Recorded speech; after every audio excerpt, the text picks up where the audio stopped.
प्यारी संगत जी, जय गुरु जी। मेरे परम पिता परमेश्वर गुरु पा के श्री चरणों का ध्यान करते हुए और गुरु जी महाराज का पावन मंत्र जाप करते हुए आज के सत्संग की शुरुआत करेंगे संगत जी। ओम नमः शिवाय, शिव जी सदा सहाय। ओम नमः शिवाय, गुरु जी सदा सहाय।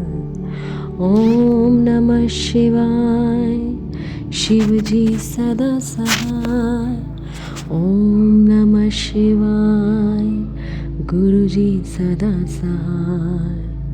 ओम नमः शिवाय, शिव जी सदा सहाय। ओम नमः शिवाय, गुरु जी सदा सहाय। जय गुरुपा, अनंतम अनंतम शुक्राना मेरे गुरुपा। इसी के साथ आज के सत्संग की शुरुआत करेंगे। ये सत्संग गुरु जी की प्यारी और ब्लेस्ड संगत द्वारा व्हाट्सएप पर ऑडियो फॉर्म में प्राप्त सत्संग है और संगत जी के मोबाइल नंबर के लास्ट 4 डिजिट हैं 2255। जय गुरु जी, शुक्राना गुरु जी। गुरु जी की प्यारी संगत को जय गुरु जी। मैं गुरु जी की बेटी आज फिर से अपना एक और शुक्राना सत्संग लेकर आपके सामने हाजिर हुई हूँ। और आज मेरा 39वां शुक्राना सत्संग है। गुरु जी का जो 40 दिन की सेवा का हुक्म आया था मुझे कि मुझे 40 दिन तक शुक्राना सत्संग शेयर करने हैं।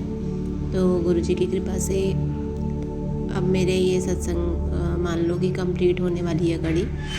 तो गुरु जी का मैं बहुत बहुत शुक्राना करती हूँ कि उन्होंने मेरा बहुत साथ दिया ये सेवा मुझे पूरी करने में। और हर दिन हर पल मेरा एक नया शुक्राना था। कभी भी मुझे ऐसा नहीं लगा कि मुझे आज के सत्संग में क्या मुझे बोलना चाहिए, सोचना नहीं पड़ा।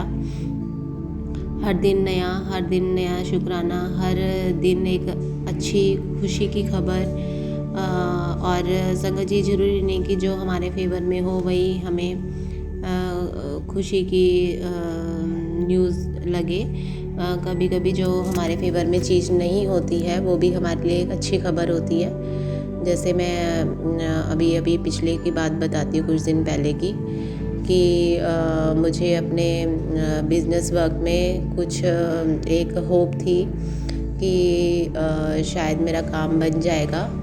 और काफ़ी अच्छे मुझे इंडिकेशंस भी मिल रहे थे गुरु जी की तरफ से। बट अभी ऑन द स्पॉट पता चला कि मेरा काम जो है वो पेंडिंग में चले गया है।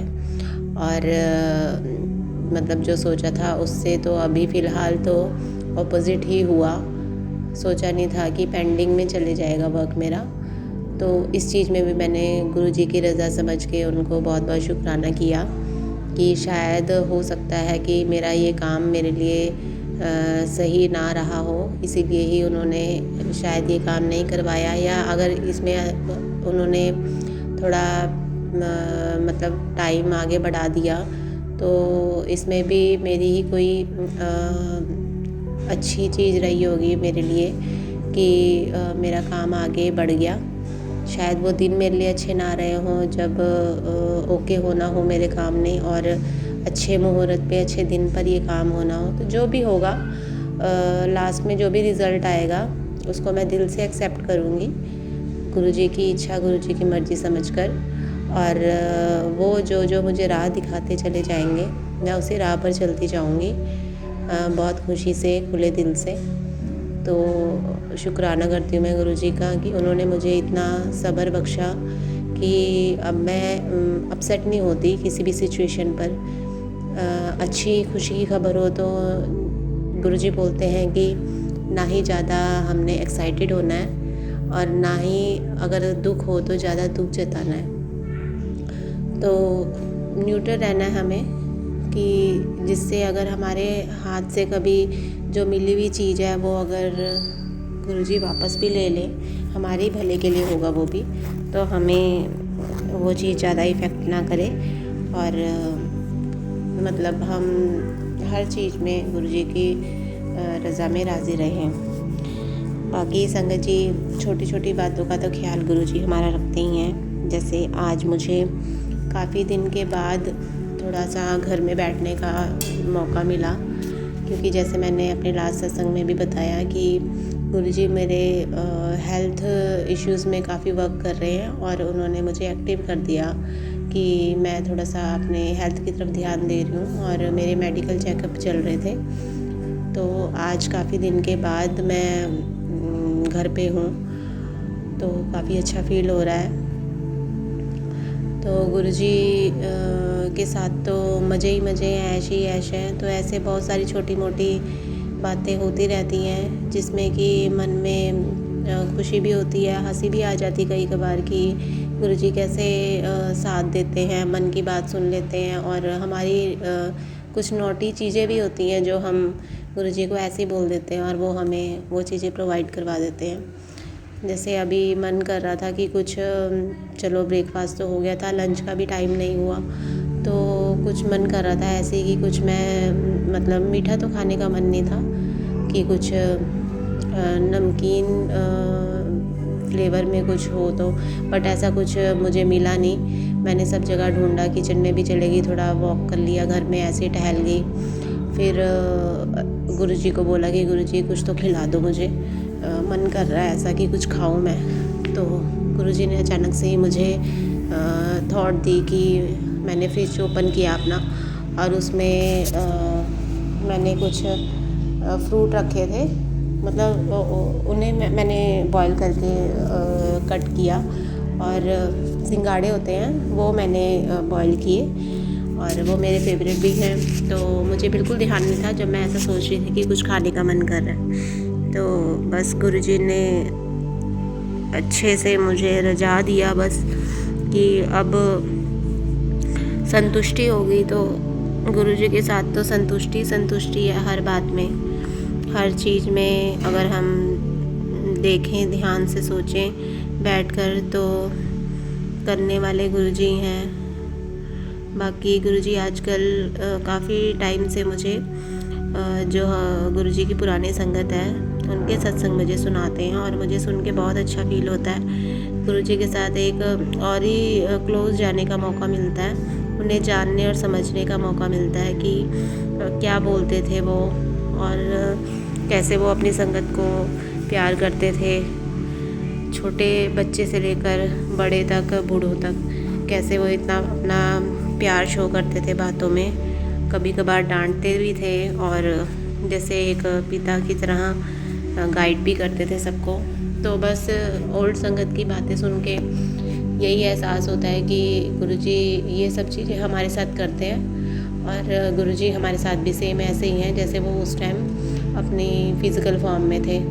तो मैं तो गुरुजी को बिल्कुल भी नहीं समझती कि वो हमारे साथ नहीं है, वो मेरे साथ तो हमेशा हैं, अंग संग हैं। अभी मैं अगर रिकॉर्ड कर रही हूँ अपनी वॉइस, तो अभी भी गुरुजी मुझे देख रहे हैं, मुझे पता है।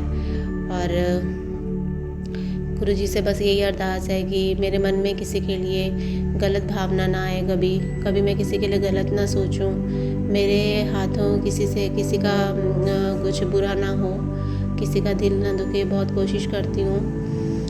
आज मॉर्निंग में जब मॉर्निंग वॉक के लिए गई मैं, तो आते हुए पता नहीं गुरुजी ने मेरा कौन सा कष्ट काटा कि मेरा पैर, मुझे पता ही नहीं चला कि कैसे मेरा एक स्टोन था उस पर अटक गया और मैं बहुत बुरी तरह नीचे गिरी। शायद मुझे काफ़ी चोट लग सकती थी क्योंकि जो रोड थी वो थोड़ी स्टोनी टाइप थी, हार्ड थी। तो बस मेरा थोड़ा सा जो हथेली होती हैं उनमें हल्का खरोच आई है और जो लेफ़्ट लेग के घुटना होता है उसी में थोड़ा सा लगा, और बाकी फील भी नहीं हुआ। जैसे होता है कि फूलों की तरह जैसे गुरुजी ने बस थाम लिया और ऐसा लगा जैसे कि मैं कहीं ऐसे नहीं गिरी, बस थोड़ा सा हल्की फुल्की चोटी लगी जो कि अब फील भी नहीं हो रही। सोच रही हूँ तो याद आ रहा है कि हाँ मैं गिरी थी और बस गुरुजी ने बचा लिया। क्या पता क्या बड़ा कष्ट था जो गुरुजी ने छोटे में ही टाल दिया मेरा। शुक्राना करती हूँ मैं गुरुजी का बहुत बहुत कि वो हर जगह हमें ऐसे बचाते हैं। बाकी गुरुजी से बहुत मेरी अरदास है दिल से कि मेरे बच्चों के भी साथ रहे वो हमेशा। आज मेरी गुड़िया का स्पोर्ट्स डे है, तो बस यही उम्मीद करती हूँ कि अभी तो वो बहुत छोटी है, लाइफ में वो बहुत आगे बढ़े। मेरा बेटा है वो भी बहुत आगे बढ़े और गुरुजी की ब्लेसिंग्स हमेशा लाइफ टाइम उनके साथ रहे और हमारे काम को भी गुरुजी बरकत दें। चाहे थोड़ा ही मिले हमें बट उसमें बरकत हो। और गुरुजी मेरे हस्बैंड अंकल से भी जो भी काम करवाएं वो एक नेक काम हो, सबकी रज़ामंदी से ही वो सब कुछ काम करें, अच्छा काम करें। और जो भी उनकी मन की इच्छा है अगर उनके लिए वो सही है तो गुरुजी ज़रूर उन्हें देंगे। बाकी गुरुजी ने अपने चरणों में उन्हें भी लगा दिया है। तो ये एक मेरे लिए बहुत एक बड़ा फेवर है कि घर में मेरे बच्चे या मेरे हस्बैंड जो हैं वो भी गुरुजी को मानते हैं। तो इससे मुझे काफ़ी इजी हो जाता है गुरुजी की सेवा करना। तो जो भी है इम्पॉसिबल चीज़ें थी मेरे लिए जो आज पॉसिबल होती दिख रही हैं। रिज़ल्ट काफ़ी मेरे आगे आए भी हैं और आगे भी मुझे पता है कि गुरुजी जो करेंगे वो मेरे लिए बहुत बेहतरीन करेंगे। गुरुजी ने मुझे बोला है कि जो मैंने सोचा भी नहीं होगा वो गुरुजी मुझे करके दिखाएंगे और मैं शुक्राना करती नहीं थकूँगी। तो गुरुजी मुझे तो हर पल आपका शुक्राना करना है, चाहे कोई चीज़ मेरे फेवर में हो तब भी मुझे शुक्राना करना है, नहीं भी होगी तब भी मुझे शुक्राना करना है। इसी सत्संग के साथ मैं आज के लिए अपनी वाणी को विराम देती हूँ गुरुजी के मंत्र जाप के साथ। ओम नमः शिवाय, शिव जी सदा सहाय। ओम नमः शिवाय, गुरुजी सदा सहाय। जय गुरुजी, शुक्राना गुरुजी। जय गुरुजी, शुक्राना गुरुजी। गुरुजी की सारी प्यारी संगत को जय गुरुजी। मैं गुरुजी की बेटी अपनी आज फिर से हाजिरी लगाने के लिए आप सबके सामने आई हूँ और आज मेरा 40 दिन जो शुक्राना सत्संग मुझे शेयर करने थे उसका आज 40वां दिन है। और ये शुक्राना सत्संग मैं गुरुजी के मंत्र जाप से शुरू करूँगी। ओम नमः शिवाय, शिव जी सदा सहाय। ओम नमः शिवाय, गुरुजी सदा सहाय। जय गुरुजी, शुक्राना गुरुजी। संगत जी, आज के शुक्राना सत्संग में मुझे गुरुजी की तरफ से एक बहुत स्ट्रॉन्ग टेलीपैथी हो रही है कि आज मेरा 40 दिन की कड़ी का जो आखिरी दिन है शुक्राना सत्संग शेयर करने का, उसमें मैं जब से मेरी गुरुजी से कनेक्टिविटी हुई है, जब से मैंने गुरुजी को देखा, जब से गुरुजी ने मेरा हाथ थामा, तब से लेकर आज तक की जर्नी में इन शॉर्ट इसमें शेयर करूं। वैसे तो गुरुजी के साथ कोई भी शुक्राना मेरा आखिरी नहीं हो सकता कभी, क्योंकि जब तक लाइफ रहेगी तब तक मैं अपने शुक्राना सत्संग शेयर करती रहूँगी। और गुरुजी ने बहुत अच्छी जो मुझे सेवा दी थी, इसका मेरे एक बहुत अच्छा एक्सपीरियंस रहा, जो कि शायद मुझे कोई भी नहीं दे सकता था जो मुझे गुरुजी ने दिया। और अब मैं अपना सत्संग शुरू करती हूँ। अपनी जर्नी मैं बताती हूँ गुरुजी के साथ की। जितना मुझे ध्यान रहेगा, जितना गुरुजी मुझसे बुलवाएंगे, जो जो मुझे याद आएगा वो सब मैं इसमें शेयर करूँगी। संगत जी, लास्ट ईयर 2023 की बात है ये। नवरात्रों का लास्ट डे था और जिन आंटी जी ने मुझे गुरुजी के बारे में बताया है उनका नाम है पूजा आंटी और वो मेरे कॉलोनी में ही रहते हैं। तो उनके मुंह से मैंने गुरुजी शब्द बहुत बार सुना था और तब मेरी यही सोच थी कि सबके अपने इष्ट होते हैं, सबके अपने गुरु होते हैं जिन्हें वो मानते हैं, तो इनके भी होंगे। बट मैंने इतना ध्यान नहीं दिया कभी। वो कोई भी बात में बोलते थे कि जैसे गुरुजी की इच्छा, या वो बताते थे कोई भी बात तो मैं सुन लेती थी। मैंने ध्यान नहीं दिया, फोकस नहीं किया मैंने कि एक्चुअल में कौन गुरु है या मुझे जानना चाहिए। शायद तब तक गुरुजी की रज़ा नहीं रही होगी कि वो मेरा हाथ थामे। कहते हैं कि एक जब हमारा गोल्डन टाइम स्टार्ट होने वाला होता है तभी गुरुजी की एंट्री होती है। तो मेरा भी गोल्डन टाइम स्टार्ट होने वाला था। तो तब गुरुजी ने मेरा हाथ थामा और फर्स्ट टाइम जो मैंने गुरुजी को अपने सामने देखा, उनका स्वरूप, वो था जब मैं उनके घर में गई।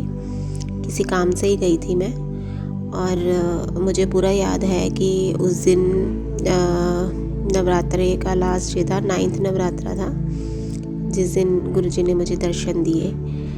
मैं उनके घर में गई तो उनके मंदिर में गुरुजी का स्वरूप रखा था, और मेरा ध्यान गुरुजी के स्वरूप से हट नहीं रहा था। मतलब जैसे गुरुजी अट्रैक्ट कर रहे हो अपनी तरफ, तो बस मैं बीच में बात कर रही थी, फिर गुरुजी को देख रही थी। तो बस मैंने मन में उनको प्रणाम किया, और जब काम मेरा फिनिश हो गया उसके बाद मैं घर आ गई। संगत जी, उसके बाद मेरे ब्रदर की शादी थी, रियल ब्रदर की। तो मैं उसी मैरिज में, क्योंकि अपने घर में मैरिज होती है तो हम लोगों पर, फैमिली वालों पर ज़्यादा उस चीज़ का प्रेशर रहता है। तो मैं बहुत बिज़ी रही संगत जी उस टाइम पे। और उसके बाद ईयर स्टार्ट होता है हमारा 2024 जनवरी के मंथ में। गुरुजी की कृपा से मैं वैष्णो देवी जाती हूँ अपने ब्रदर और भाभी के साथ और अपनी फैमिली के साथ। तो संगत जी, मेरे लिए पता नहीं ये मेरा कर्म थे कि क्या था, मुझे समझ नहीं आया।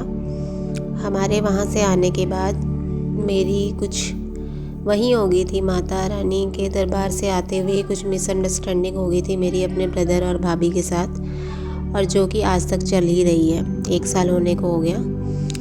तो इसमें भी मैं गुरुजी की रज़ा ही मानती हूँ, क्योंकि गुरुजी बोलते हैं कि जिन रिश्तों ने मतलब अपना कदम पीछे कर दिए मुझसे, या मैंने उनसे कदम पीछे किए, तो इसमें भी मेरे लिए ही कोई भलाई थी कि ये सब चीज़ें हुई। और अगर गुरुजी चाहते हैं ऐसा कि मैं उनसे दूर रहूं, तो इसमें भी मैं संतुष्ट हूँ। और अगर गुरुजी कुछ टाइम के लिए हमें अलग रखना चाहते हैं, मुझे मेरे ब्रदर से या भाभी से, तो इसमें भी गुरुजी की कुछ अच्छी सोच ही होगी, मेरे लिए कुछ अच्छा ही होगा जो उन्होंने ये चीज़ की। तो करने वाले तो भगवान ही हैं, हम तो कुछ नहीं होते करने वाले।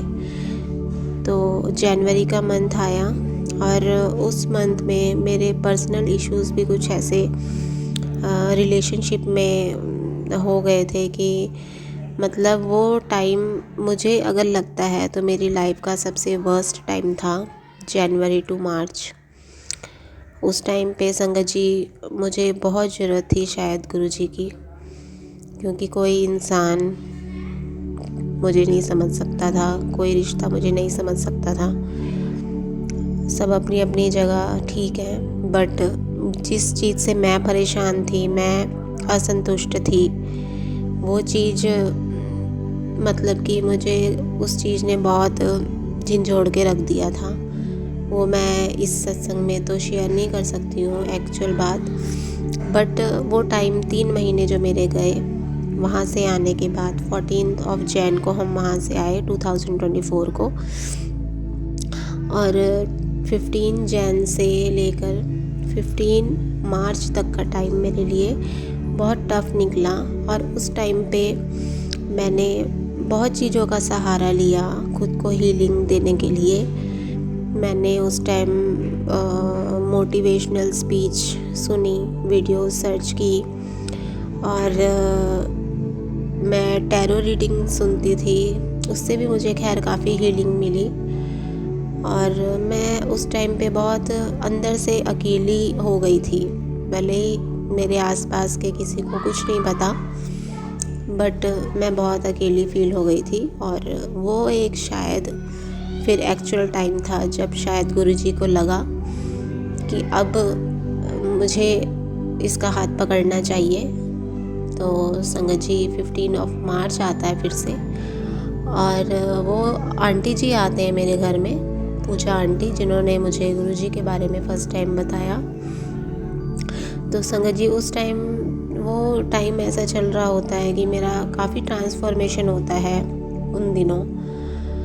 तो हम एक सेपरेटली घर लेने की सोचते हैं और गुरुजी की कृपा से एक हमें घर के अपने इन लॉज़ के बहुत नज़दीक ही, जैसे हमारे लिए कन्वीनियंट था शायद ये, तो वो मुझे एक बहुत अच्छा घर ब्लेस करते हैं और उसकी जो टोकन अमाउंट है वो हम फ़ेब 24 फ़ेब आई थिंक या 25 फ़ेब को उसकी टोकन अमाउंट दे के और जो अमाउंट डिस्कस होती है वो हमें फ़ाइनल करनी होती है 30 मई को। आई थिंक 15 मई या 24 मई ऐसा कुछ, 3 महीने का हमें टाइम मिलता है। तो सोचा कुछ नहीं होता, बस टोकन मनी दे दी और आगे का आप सोचेंगे कि हमें पूरा जो अमाउंट है होम का वो हमें कैसे अरेंज करना है, ये कुछ नहीं सोचते हम, चलो जो होगा देख लेंगे ऐसा करके। फिर क्या होता है कि 15 मार्च को जैसे मैंने बताया आंटी जी आते, तो उनसे मेरी डिस्कशन होती है घर के लिए ही। तो वो मुझे क्या वर्डिंग बोलते हैं, गुरुजी सब कर देंगे, गुरुजी पे भरोसा रखो, गुरुजी आपको पैसों की अरेंजमेंट करवा देंगे। तो उस टाइम फर्स्ट टाइम मेरे मन में ये बात आती है और मैं उन आंटी जी को भी बोलती हूँ कि चलो हो जाए तो बहुत अच्छी बात है, बट मन में मैं ये बात बोलती हूँ कि मेरा, क्योंकि ये बहुत बड़ा सपना था एक अपना एक घर हो, सेपरेट घर हो। मदर फादर का घर तो वो भी चलो अपना ही है, इन लॉज़ का घर है वो भी अपना ही है, बट एक मुझे सेपरेट घर चाहिए था जो मेरा खुद का हो, खुद की मेहनत का हो। तो आंटी जी को मैं बोलती हूँ कि हाँ ठीक है बोलती हूँ, बट मन में मैं गुरुजी को बोलती हूँ। वो मेरी पहली अरदास थी जो गुरुजी को मैंने की डायरेक्ट, कि मुझे अगर गुरुजी ये घर दिलवा देंगे तो फिर मैं गुरुजी को दिल से मानने लग जाऊंगी। पता नहीं ये बात मन में गुरुजी ने शायद क्यों लाए क्यों नहीं लाए पता नहीं मुझे, बट उसके बाद फिर मैंने इतना, मैं मतलब गुरुजी से इतनी कनेक्ट तब भी नहीं हो पाई मैं। फिर क्या होता है संगत जी, 15 मई को मेरे फादर इन लॉ एक्सपायर हो जाते हैं। उनके हेल्थ इश्यूज़ काफ़ी साल से चल रहे होते हैं, तो उनको गुरुजी अपनी शरण में बुला लेते हैं 15 मई को। और 24 मई को हमारे घर की रजिस्ट्री होनी थी जो हमें फाइनलाइज़ करना था, टाइम दिया था।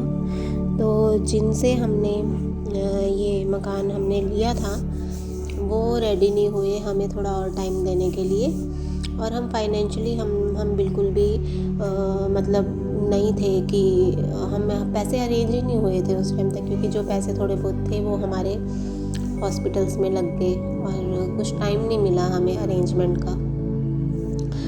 बट तब तक गुरुजी मेरे मन में एंट्री कर चुके थे और कहीं ना कहीं मैं शायद ये उम्मीद से बैठी थी कि गुरुजी करेंगे कुछ, मेरे ईश्वर मेरे भगवान करेंगे कुछ। तो फिर संगत जी जिस टाइम 15 मई को उनका स्वर्गवास होता है मेरे फादर इन लॉ का, और 30 तारीख, इन 15 दिनों में गुरुजी बहुत चमत्कार दिखाते हैं। मतलब जहाँ से कोई उम्मीद ही नहीं होती वहाँ से भी मेरे पैसे अरेंज हो जाते हैं। कुछ मेरे हस्बैंड करते हैं, कुछ मैं करती हूँ। तो ऐसे करके लास्ट में जिस दिन हमने रजिस्ट्री करवानी होती है उस दिन तक भी कुछ पैसे, कुछ अमाउंट रह जाती है जो कि चलो गुरुजी की कृपा से अरेंज हो जाती है। बट उस दिन जो चमत्कार है वो गुरुजी ये दिखाते हैं कि जैसे ही मैं रूम से बाहर निकलती तो हमारे बेड़े में एक येलो कलर की तितली बैठी मिलती है मुझे। तो मुझे इतना तो पता था कि गुरुजी तितली रूप में दर्शन देते हैं, आंटी जी ने मुझे बताया था। तो मुझे जैसे ही वो तितली दिखती है वैसे ही मेरे मन में 100% विश्वास हो जाता है कि आज तो बस अगर रजिस्ट्री आज किसी भी हालत में होकर ही रहेगी। तो इसी उम्मीद के साथ मैं जाती हूँ और फाइनली हम इवनिंग में आते हैं विद अपनी रजिस्ट्री। तो जो मीडिएटर होते हैं, हमारे जो एडवोकेट होते हैं, जो ये सब कागज़ वगैरह हमारे कंप्लीट करके काम करवाते हैं, उनके मुंह से क्या बात निकलती है आते हुए कि मुझे तो सच में उम्मीद नहीं थी कि आज ये काम होगा भी कि नहीं होगा। तो गुरुजी ने अगर हाथ थामा है तो क्यों नहीं होगा, हमारा काम ज़रूर होगा। और मैं इस मकान को, ये जो मेरा घर है जहाँ अब मैं रहती हूँ और अभी मैं सत्संग भी इसी घर में कर रही हूँ, तो ये इस घर को मैं फुली डेडिकेट करती हूँ अपने गुरुजी को कि ये घर मेरा नहीं है, ये घर उनका है, गुरुजी का घर है ये। उन्होंने मुझे पहली जो मेरी अरदास थी वो पूरी की। इसके लिए सबसे पहले तो मैं शुक्राना करती हूँ गुरुजी का। संगत जी, बाकी रिलेशन की अगर मैं बात बोलूँ तो रिलेशन में गुरुजी ने मुझे बहुतों के चेहरे दिखाए, बहुत उन्होंने मुझे हिम्मत बख्शी। जैसे पहले मेरा नेचर बहुत अजीब हुआ करता था कि अगर किसी ने मेरे साथ थोड़ी सी भी पंगेबाजी कर ली या कुछ भी कर ले तो मैं सहन नहीं कर पाती थी। और आज की बात वो है कि मैं हंस के सब कुछ टाल देती हूँ, सामने वाले को कुछ फील ही नहीं होता कि मेरे मन में क्या है और मेरे फेस पर क्या है। शायद आज की दुनिया यही है, वही कामयाब है जो अपने फेस पर कोई बात नहीं लाने देता। तो बाकी गुरुजी बहुत मुझे समझाते हैं, बहुत चीज़ों में समझाते हैं और मैं काफ़ी हद तक कोशिश करती हूँ कि गुरुजी की कही भी बात को फॉलो करूँ। उसके बाद क्या होता है, जून के महीने में मेरी अपनी भाभी से किसी बात के पीछे थोड़ी कहा सुनी हो जाती है और उसके बाद जो थोड़ा बहुत हमारा मिलना जुलना था इन 6 महीनों में, मन में तो काफ़ी खटास आ चुकी थी मेरे भी और उन लोगों के भी, भाई भाभी के भी। और इसका इफ़ेक्ट मेरे मदर फादर पर भी पड़ा, मेरी अपनी फैमिली पर भी पड़ा। और फाइनली जून में मुझे ध्यान है कि जून के महीने में मेरा उनसे बिल्कुल ही कटअप हो जाता है, जो कि आज तक कटअप ही चल रहा है। तो उसके बाद गुरुजी, मेरा जन्मदिन जो आता है वो 4 जून को आता है और 30 मई को जब मेरी रजिस्ट्री होती है तो उसके बाद मेरे मन में गुरुजी के लिए एक होती ना कि लाइट अप हो जाती है कोई चीज़ की, गुरुजी की तरफ मेरा फोकस बढ़ने लग जाता है कि हाँ, मैंने ये बात बोली थी और अब मुझे गुरुजी को दिल से मानना है।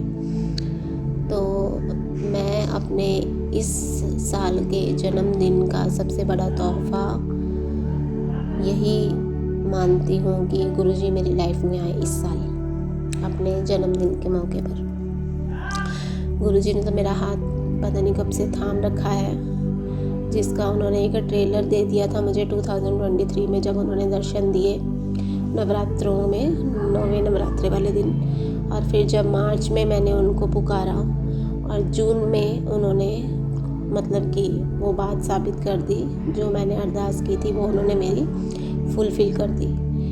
तो जो जून का महीना है उसके बारे में मैं बताती हूँ, जहाँ से मेरी जर्नी गुरुजी से स्टार्ट होती है कनेक्टिविटी की। जिस महीने से मैं गुरुजी को एक्सेप्ट करती हूँ दिल से। तो खैर मैं तो कौन होती हूँ एक्सेप्ट करने वाली, ये भी गुरुजी ही करवाते हैं कि कब उन्होंने हमारी लाइफ में एंट्री करनी है, कब उन्होंने हमारे दिल में अपने लिए उम्मीद जगानी है, अपने लिए भक्ति जगानी है, ये सब गुरुजी करते हैं। तो उस महीने में मेरे लाइफ में काफ़ी अप डाउन आए, बहुत बिज़ी शेड्यूल रहा। मतलब जो होते हैं, जैसे हमारी फैमिली में डेथ हुई थी तो उसी रिगार्डिंग ही 1 महीने बाद जो कार्य होना था उनका 3 महीने वाला जो काम होता है वो हमने 1 महीने में करवाया। जो भी है, मैंने ये सब फर्स्ट टाइम देखा। तो उसके बाद क्या होता है कि फिर हम सोचने लग जाते हैं कि चलो अब अगर गुरुजी ने हमें घर दिलवा दिया तो उसमें हम लोग शिफ्ट हों अभी कि ना हो। तो फाइनली ये डिसाइड होता है कि हम लोग 26 अगस्त को शिफ्ट होंगे। तो इस बीच हम अपने घर की जो है रिपेयरिंग करवाते हैं थोड़ी बहुत, क्योंकि हमने ये बना बनाया मकान लिया है। तो इसकी रिपेयरिंग में भी गुरुजी ने कहीं कमी नहीं आने दी, सब चीज़ परफेक्ट करवाई उन्होंने। और जैसा मुझे घर चाहिए था वैसा गुरुजी ने मुझे दिलवाया। जो चीज़ें चाहिए थी उम्मीद से बढ़ के उन्होंने दिलवाई मुझे इस घर में। और उसके बाद मेरे जो गुरुजी के साथ की जर्नी है वो एक्चुअल स्टार्ट होती है गुरुजी के मुझे मैसेज आने शुरू होते हैं फेसबुक पर।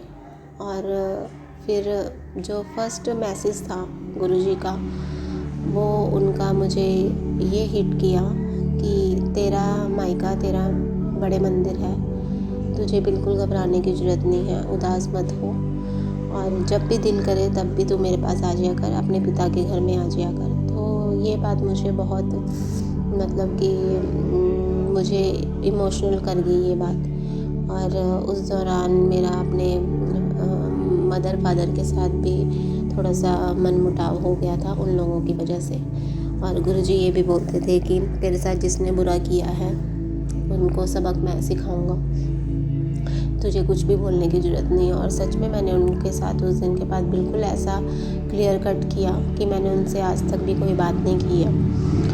उनके लाइफ में जो भी हुआ, ऐसा नहीं है कि गुरुजी ने उनको ज़रूर सबक सिखाया, पता नहीं उन्हें समझ आया कि नहीं आया, बट ना मैं चाहती थी कि उनका कभी कुछ बुरा हो, बट करने का फल तो हमेशा मिलता है। चाहे अगर मैंने बुरा किया हो तो मुझे मेरी करने का फल मिला होगा या मिलेगा, और अगर उन्होंने किया है तो उनको मिलेगा।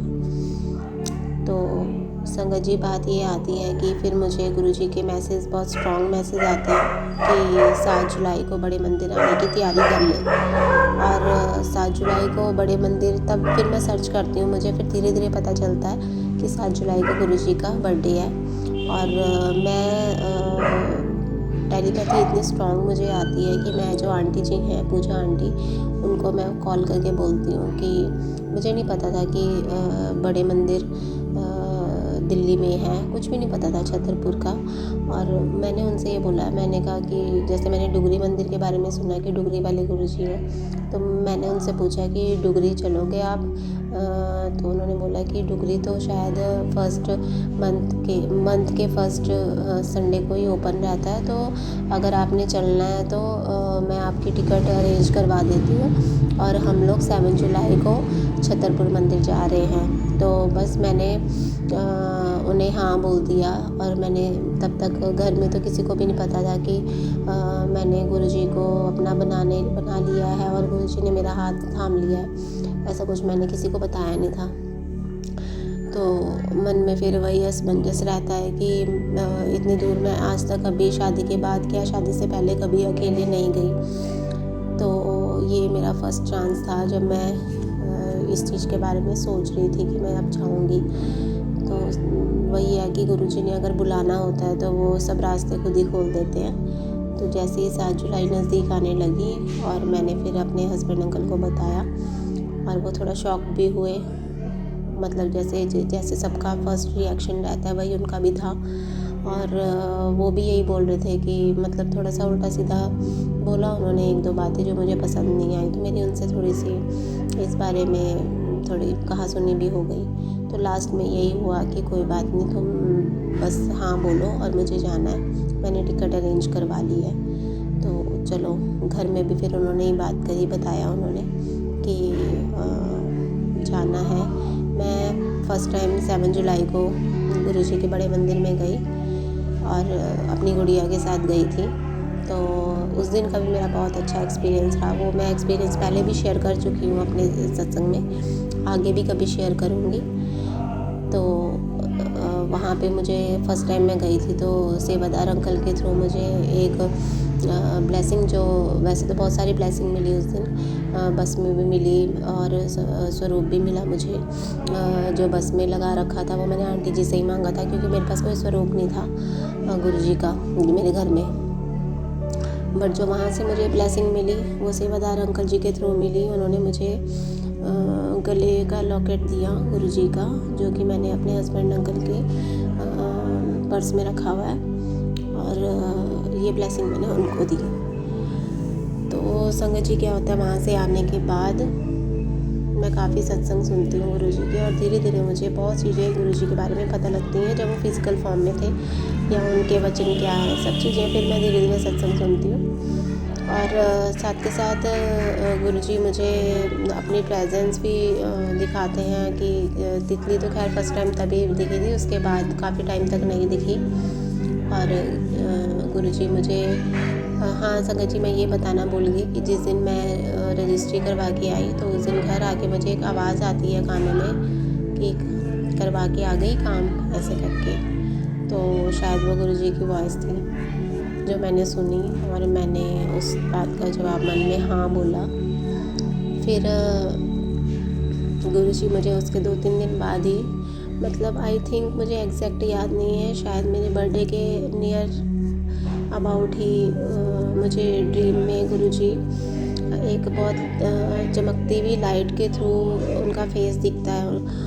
वो भी कौन सा, जब वो मतलब कि अपनी यंग एज में रहे होंगे उस टाइम की जो उनका एक फ़ोटो है, वो मुझे उनका स्वरूप दिखा और मेरी अचानक से नींद खुली। तो वो मेरा फर्स्ट एक्सपीरियंस था ड्रीम दर्शन का। और उसके बाद गुरुजी मुझे इतने इंडिकेशन देते हैं, हर मैसेज, हर सत्संग में मुझे वो यही बोलते हैं कि अपना अलमारी देख, अपना दराज देख, अपना ये, मतलब कि जो भी नेगेटिव एनर्जीज़ हैं वो उन्होंने मुझसे निकलवाई बाहर। और सच में मेरे मंदिर के ड्रॉर में एक पुड़िया सी मिली कागज़ की, उसमें सिंदूर था और 50 रुपये रखे थे, पता नहीं किसने रखे क्योंकि हम लोगों ने तो नहीं रखे कभी। तो वो गुरुजी ने बाहर निकलवाया। ड्रीम भी दिखाया कि वो अपनी संगत के साथ मेरे घर की तरफ आ रहे हैं और उन्होंने वाइट चोला पहना है।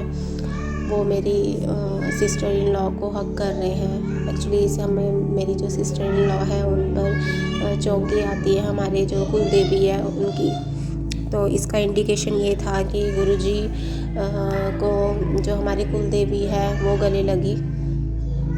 और मतलब कि बहुत अच्छा सपना था, वो बहुत ब्लेसिंग भरा सपना था। मुझे शुरू में तो नहीं समझ आया, बट अब धीरे धीरे जाके समझ आता कि उस सपने का मीनिंग क्या था। फिर उसके बाद संगत जी मैं आती हूँ, हमारा गृह प्रवेश होता है अगस्त के महीने में। और उसके बाद के 10 दिन बाद, मतलब कि घर में नेगेटिविटी लगा लो या हमारा ग्रह उस टाइम चल रहे हो कुछ ख़राब, या गुरुजी परीक्षा ले रहे हो, जो भी था, मतलब यहाँ आने के बाद मैंने सत्संग सुनने बहुत कम कर दिए थे। पता नहीं क्यों, मतलब सुनती नहीं थी, मैं भूल ही गई थी जैसे मैं गुरुजी को। थोड़ा बहुत, मतलब ऐसा नहीं कि हाँ जैसे अब एक लगन लगी रहती है, वो लगन मेरी उस टाइम छूट गई थी। तो संगत जी उस टाइम भी मैंने पहले भी सत्संग में शेयर किया है कि कुछ हम पर एक मुसीबत आई और फिर मैंने गुरुजी को पुकारा कि गुरुजी इस मुसीबत से हमें निकालो। और गुरुजी ने सच में, गुरुजी का मैसेज भी आया था कि 3 दिन भारी है। तो उसके बाद आया कि 3 दिन में हमारी वो प्रॉब्लम जो है वो सॉल्व हो गई थी। तो उसके बाद गुरुजी ने, वो दिन है और आज का दिन है, ब्लेसिंग्स ही ब्लेसिंग्स हैं गुरुजी की।